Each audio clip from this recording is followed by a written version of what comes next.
രാഹുൽ മാങ്കൂട്ടത്തിൽ പീഡനക്കേസിൽ പ്രതിപക്ഷ നേതാവ് വി.ഡി. സതീശനെ സോഷ്യൽ മീഡിയയിൽ അവഹേളിച്ചവരെ സംരക്ഷിക്കാൻ ഒരുങ്ങി മറുവിഭാഗം നേതാക്കൾ. വനിതാ നേതാക്കളെ അടക്കം അപമാനിച്ചവരെ ഒഴിവാക്കരുതെന്ന ആവശ്യവുമായി ചിലർ ഹൈക്കമാൻഡ് പ്രതിനിധിയെ കണ്ടു. ഇതിന് ചരട് വലിക്കുന്നത് ഒരു വനിതാ നേതാവ് തന്നെയെന്നും കോൺഗ്രസിൽ ആക്ഷേപം ശക്തമാണ്. പീഡനക്കേസിൽ പ്രതിയായ രാഹുൽ മാങ്കൂട്ടത്തിനെതിരെ പരസ്യ നിലപാടെടുത്ത നേതാക്കളെയാണ് സോഷ്യൽ മീഡിയയിൽ ഡിജിറ്റൽ മീഡിയ സെൽ അംഗങ്ങൾ തന്നെ അപമാനിച്ചത്. ഇവരെ ഒഴിവാക്കണമെന്നായിരുന്നു KPCC അധ്യക്ഷനടക്കം പ്രഖ്യാപിച്ചത്. വി.ഡി. സതീശൻ ഇവർക്കെതിരെ രൂക്ഷ വിമർശനം ഉന്നയിക്കുകയും ചെയ്തു.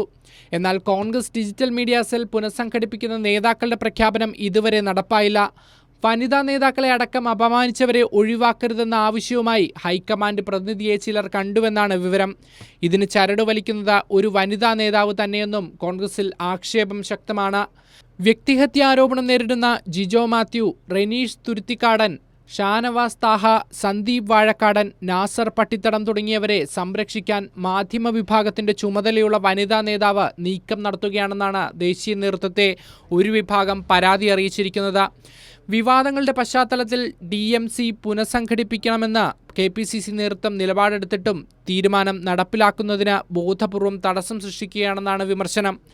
ആരോപണങ്ങളുടെ പശ്ചാത്തലത്തിൽ സോഷ്യൽ മീഡിയ വിഭാഗം പിരിച്ചുവിടാൻ യൂത്ത് കോൺഗ്രസ് ദേശീയ നേതൃത്വം കാണിച്ച ധൈര്യം DMCയുടെ കാര്യത്തിൽ സംസ്ഥാന കോൺഗ്രസ് നേതൃത്വത്തിന് കഴിയുന്നില്ലെന്ന വിമർശനമാണ് മുതിർന്ന നേതാക്കൾ ഉൾപ്പെടെ ഹൈക്കമാൻഡിനെ അറിയിച്ചിരിക്കുന്നത്.